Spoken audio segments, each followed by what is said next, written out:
Going back to last Sunday, after our game in Indiana, I got home, or we got back here to the stadium about 3 o'clock, and my office overlooks a walkway that our players walk. And I sat up there at my desk and watched those guys walk to their cars. It was 3 in the morning. I knew they were emotionally hurting.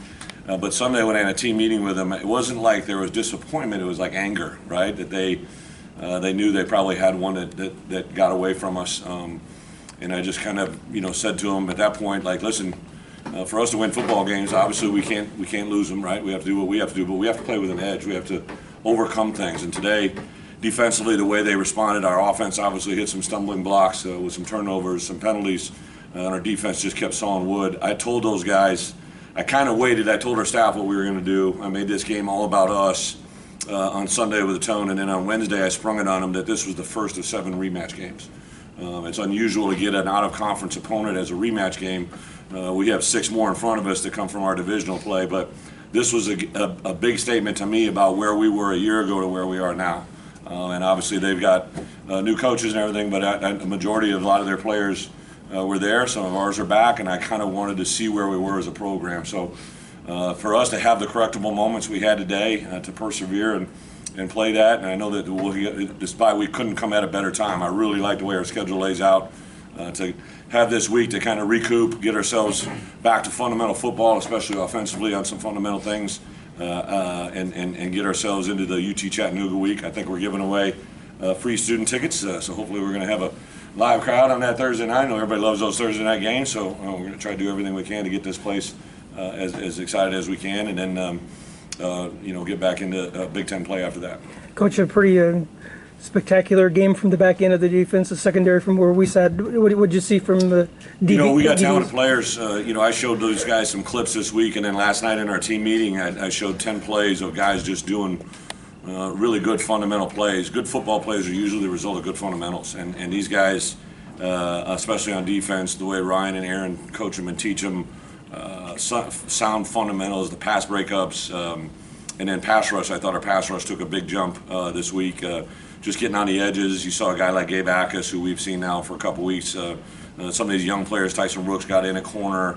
I saw Canetta in there. I saw Dylan Rosiak. Like, we get some young players in there on defense, and that's how you build things. You get young players to emulate players that came before them, and that's how you build something. And again, for us to be where we are now coming out of this Virginia game compared to last year when we came out of that Virginia game, especially defensively, tells me a lot about where we are as a program. But was there anything specifically you remember about that flight home, that kind of the pain, how far you guys had come? I got a little upset in the fourth quarter. I saw that our guys were doing a little dance number down there because I showed them specifically a play where Virginia sideline did that.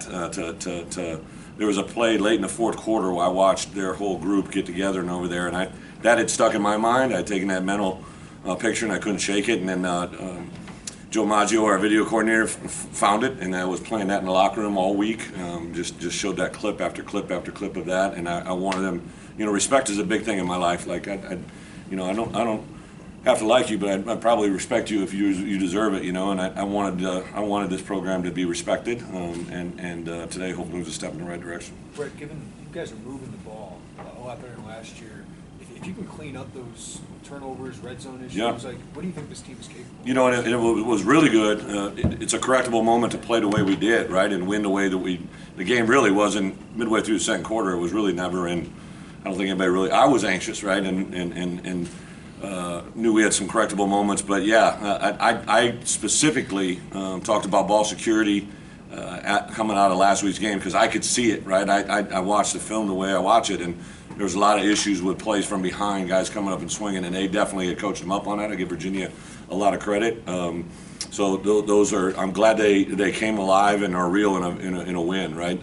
Usually those moments are correctable moments after a loss, and we can't have those. So I know we'll have their ears and their eyes and their attention this week with a bye week. It's kind of a great way to go back to some fundamental ball security stuff. But yeah, we're moving the ball. Tommy does a really good job, obviously. Chase is a special player. I know he went for whatever it was, 140 again. I've been around some good ones, but he's a very dynamic, special player. But even he put one on the ground today, right? So we can't have those moments. But there's a lot of guys playing good football. The tight ends to play the way they did, 2 tight ends get touchdowns. Luke Ford was covering kicks for us. Luke came to me and said, "Hey, what can I do?" And I put him in as I coached him on 2 different units, both the punt and the kickoff coverage. To see him cover a kick, that just shows, I think, what this team has done. That anybody will buy in to do anything. And then, some correct Isaiah Adams. We can't have those penalties, right? And I'll get his attention. That's my responsibility. So there's a lot of really good things that we're going to get better at, and then hopefully have a better performance against UT Chattanooga. Right, your defensive front was getting pressures early this year, and they were getting in the backfield, but to get sacks, as a former D lineman yourself, coach that position, is there a difference where that can manifest itself? Well, this guy was hanging on the ball a little bit. Last week, Indiana guy was, you could tell they just weren't going to take negative yard plays, right? It's impossible to sack a guy that doesn't want to be sacked, right? He just gets rid of the ball. So you can't lose your mind altogether in that moment. But again, Kevin, J-Mo, Ryan, I know our pass rush, our one-on-one drills this week, I know I made a couple points about what we got to do, and it happened out there today. But I was really excited to see a guy like Gabe Backus and a couple of new faces kind of do some things in there overall. You're able to stretch the field a little bit offensively. Yeah. Was that something you saw on film leading up to the game? Very, very conscientious, detail guy, and I know coming out of that Indiana game, he I think took a really good look at what he wanted to do in critical moments. I think that goal line play, right, to get down there and go win big people and hit that little power pass was a nice thing to put on film.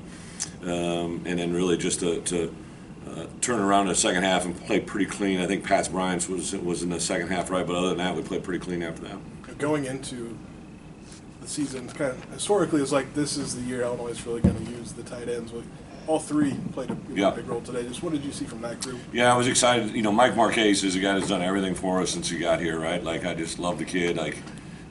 Asked him to move from linebacker to tight end, and then he got in there on that. That play was a design play. I showed it Thursday. Really could have been all 3 tight ends. Any one of them could have ran it, but we wanted to have a fresh guy in there to hit that moment to make a nice over-the-shoulder catch. Really speaks volumes. Then Tip to make the nice play on the back of the end zone. Again, Luke to get involved in the kicking game. That's a big step, right? So we're doing good things. If somebody brought it up on the radio, right? So this is the first Power 5 win against a non-conference opponent since 2011. I wasn't aware of that till just now, and we're not there yet. But I definitely am excited where we are and where I think we can potentially go. What's it mean to get a win heading into a week? You guys are going to go out recruiting? Yeah, it makes my plan. I'm going to be in 4 states in 3 days, or actually 4 states in 2 days. So it does make those rides a little bit easier, and going into schools and people see us, and even just like last week, we had a couple rule changes, right, so we could start reaching out to 24s and 23s, and had a couple visitors in today.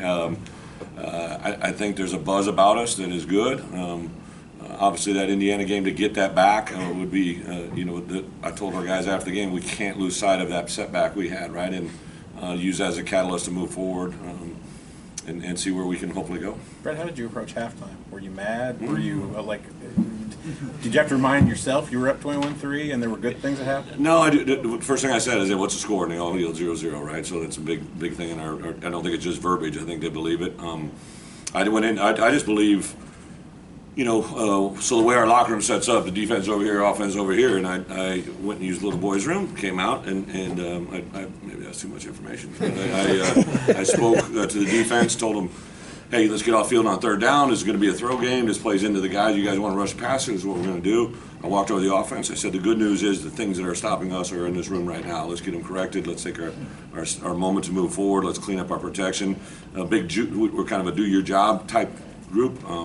We talked about owning the moment. I thought Whitney Merciless yesterday did a captain talk, a guest captain that was just unbelievably awesome. And he talked about, he waited here in this program for a couple of years, and then when his moment came, he took advantage of it. I think you tweeted, right, like one of the most impressive senior year or seasons that you've ever seen a guy have, 16 sacks and 9 fumbles. And he told our guys he didn't miraculously get better. He just talked about how he took advantage of the moment, right? And he approached that game. He talked about letting his dog out, and I think a couple of guys talked about that. We actually had Isaiah mention it this morning in our breakfast prayer, and I just talked to our guys about owning the moment, and good or bad, right? And there were some bad moments in the first half that turned hopefully good, and I really like our approach.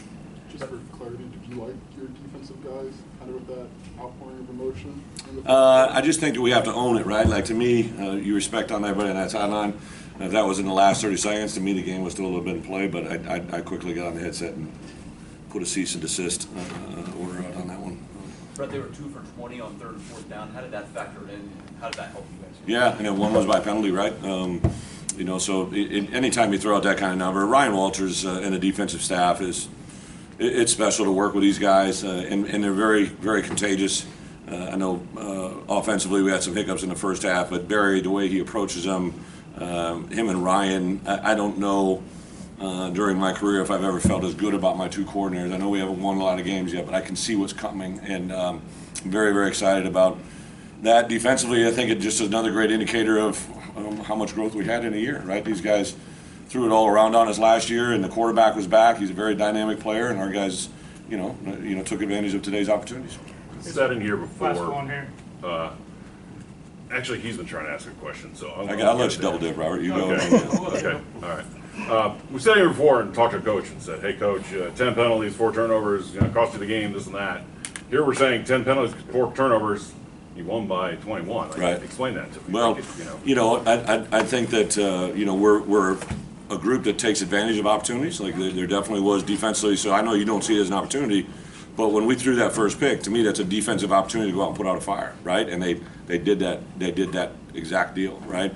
We had a ball going in the end zone, and obviously PB got stripped behind, right? That's a miscue, right? But it's an opportunity for our defense to go out there and stand up, right? And so I think it's all about outlook. I appreciate the question, but some of these penalties, right? Like were some frustrating things. Isaiah's was unforced, but yeah, we definitely can't sustain against Big Ten opponents and have those same type of numbers. But to learn that today is huge.